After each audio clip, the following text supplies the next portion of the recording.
नमस्कार, मी राहुल कुलकर्णी. आजपासून बरोबर 30व्या दिवशी महाराष्ट्रातल्या 29 महानगरपालिकांच्या निवडणुकींचे निकाल घोषित होणार आहेत. म्हणजे पुढच्या 29 दिवसामध्ये राज्यामध्ये आरोप-प्रत्यारोपाची नवी रणधुमाळी तुम्हाला पाहायला मिळेल आणि भारतीय जनता पार्टीनं आपलं पहिल्याच दिवशी आपल्या मित्र पक्षाबद्दलचं व्हिजन काय ते स्पष्ट केलंय. ते मी तुम्हाला सांगेनच, पण आधी साधारणपणे 29 महानगरपालिका, त्याच्यामध्ये खास करून चंद्रपूर आणि नागपूर महानगरपालिकेच्या आरक्षणाचा जो तिढा निर्माण झाला होता, त्याचाही निवाडा राज्याच्या निवडणूक आयोगानं स्वतःच्या मर्यादेत घालून घेतला. ते असं म्हणाले, की सर्वोच्च न्यायालयाने काय सांगितलंय, की आमच्या आदेशाच्या अधीन राहून म्हणजे ह्या महानगरपालिकेमध्ये निवडणुका होणारच नागपूर आणि चंद्रपूरमध्ये. पण कशा होणार आहेत? तर सर्वोच्च न्यायालय ह्या संदर्भामध्ये जो निवाडा देईल त्याच्या अधीन राहून. आता प्रश्न दुसरा होता आणि तो असा होता, की मग मतदार याद्यांचं काय?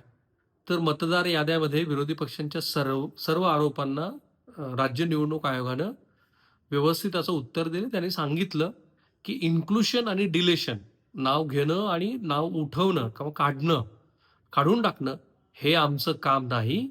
ते काम केंद्रीय निवडणूक आयोगाचं आहे आणि त्याप्रमाणे निर्णय होत असतात आणि तसे ते निर्णय झालेले आहेत.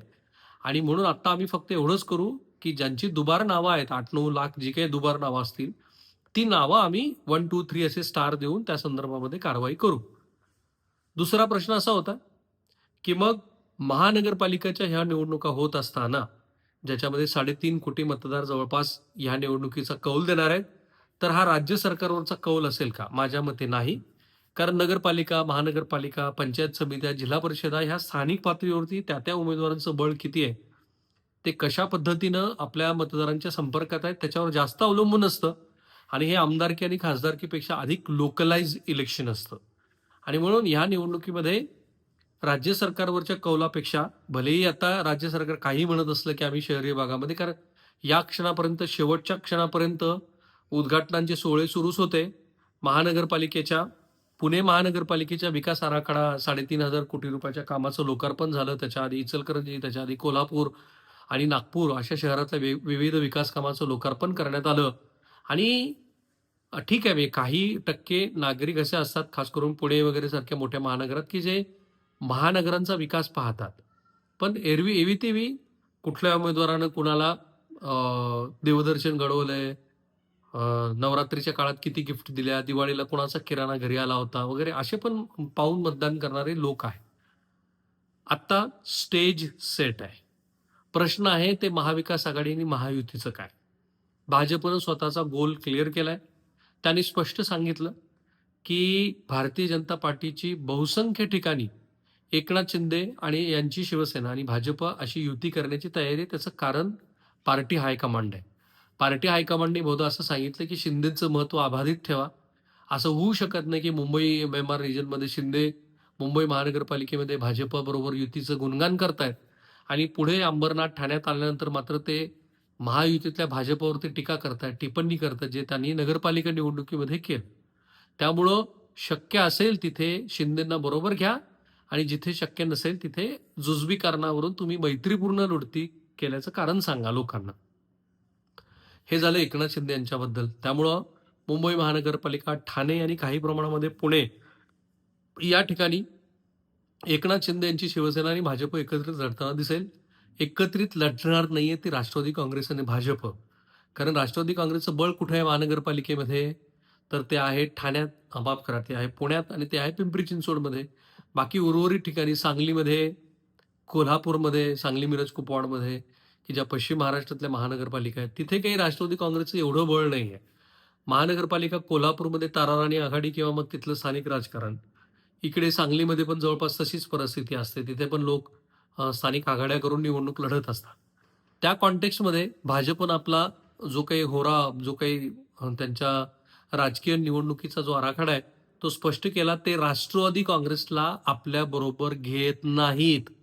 त्यांनी पुण्यामध्ये त्यांना बरोबर घ्यायचं ठरवलेलं नाही. म्हणजेच राष्ट्रवादी काँग्रेस फारच कमी ठिकाणी भाजपबरोबर एकत्रित येताना दिसेल. उर्वरित ठिकाणी मात्र त्यांची लढत ही भारतीय जनता पार्टीबरोबरच होईल. म्हणजे महायुतीतले घटक पक्ष एकमेकांच्या विरोधामध्ये माझ्याकडे शड्डू टोकतील, माझ्याकडे तिजोरी आहे. ते म्हणतील, की हे 1 पासून 6 पर्यंत काही महत्त्वाची पदं नसतात. मुख्यमंत्री हे एकच पद असतं. शेवटी भाजपचे लोक म्हणतील, "बाकी सगळं ठीक आहे, पण आमचा सिंह एकच आहे, पण तो मुख्यमंत्री आहे." त्यामुळे हे असं स्टेज सेट झालेलं आहे. महाविकास आघाडीचं पण मला आता जवळपास असं दिसतं आहे, की आपण मुंबईपासून सुरुवात केली, तर मुंबईमध्ये ठाकरे बंधू एकत्रित येतील आणि तिथे काँग्रेस त्यांच्याबरोबर असणार नाही. तिथे राष्ट्रवादीच्या अस्तित्वाचा प्रश्न आहे. तिथे जर काँग्रेस बरोबर नसेल, तर मधल्या काळामध्ये उद्धव ठाकरे यांनी जो नवमतदार त्यांच्याकडे जोडला होता, अल्पसंख्याक मुस्लिम समुदाय, तो कुठे जाणार हा प्रश्न आहे. कारण त्या समुदायाची बरीचशी मतं ही ह्या गोष्टीला बघून पडतील, की भारतीय जनता पार्टीचा पराभव कोण करू शकेल. त्या कॉन्टेक्स्टमध्ये बघितलं, तर आपल्याला असं दिसतं आहे, की महाविकास आघाडी मुंबईमध्ये एकत्रित लढणार नाही. उर्वरित ठिकाणी हा प्रयत्न केला जाईल, की राष्ट्रवादी काँग्रेसचे दोन्ही घटक एकत्रित येतील आणि मग मला असं दिसतं आहे, की महाविकास आघाडी ही स्वतंत्रपणे निवडणूक लढेल. महायुती जशी एकत्रित काही प्रमाणामध्ये लढताना दिसेल, तशी शक्यता मला महाविकास आघाडीमध्ये तर दिसतच नाही. आणि म्हणून हे होऊ शकतं, की महाराष्ट्रात बऱ्याच ठिकाणी दुरंगी, तिरंगी अशा लढती होतील आणि त्या लढतीमध्ये महायुती एकत्रित आहे आणि महाविकास आघाडीचे घटक पक्ष एकमेकांच्या विरोधात लढतायत. असं चित्र महाराष्ट्राला दिसेल. हे दिसलं तर ते ठाकरे ब्रँडसाठी किती महत्वाचं आहे? तर ते ठाकरे ब्रँडसाठी त्यांचं जे काही म्हणून न्यूसेन्स व्हॅल्यू आहे पॉलिटिकल अर्थाने, त्याची ही तपासणी असणार आहे. खास करून ठाकरे ब्रँड एकत्रित आल्यानंतर जो मराठी बहुल टक्का आहे, त्या ठिकाणी तर निश्चितपणे त्यांना त्याचा फायदा होईल. दोघं बंधू एकत्रित आल्यामुळं एक उत्तम असा सभा गाजवणारा फरडा वक्ता आणि दुसरीकडे असेलच तर श्री उद्धव ठाकरे यांचं नियोजन, अशी ही लढाई असेल आणि त्या लढाईमध्ये भारतीय जनता पार्टीला ते घेरण्याचा प्रयत्न करतील. या सगळ्यात एक घटक आपण विसरून जातोय आणि तो आहे महायुतीतल्या शिंदे फ्रॅक्शनचा.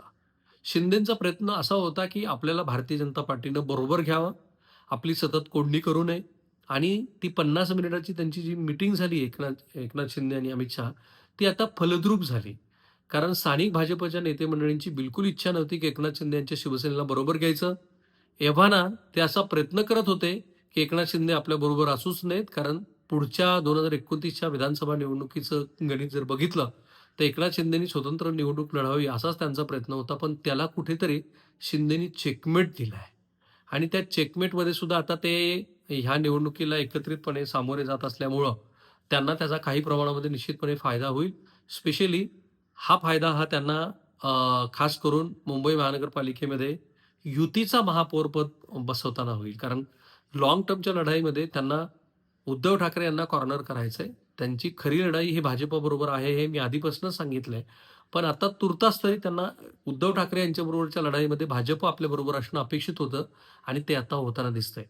असं आहे हे महानगरपालिकेच्या अंतर्गत निवडणुकीचं गणिती, जे मी तुम्हाला सांगितले. थांबूया.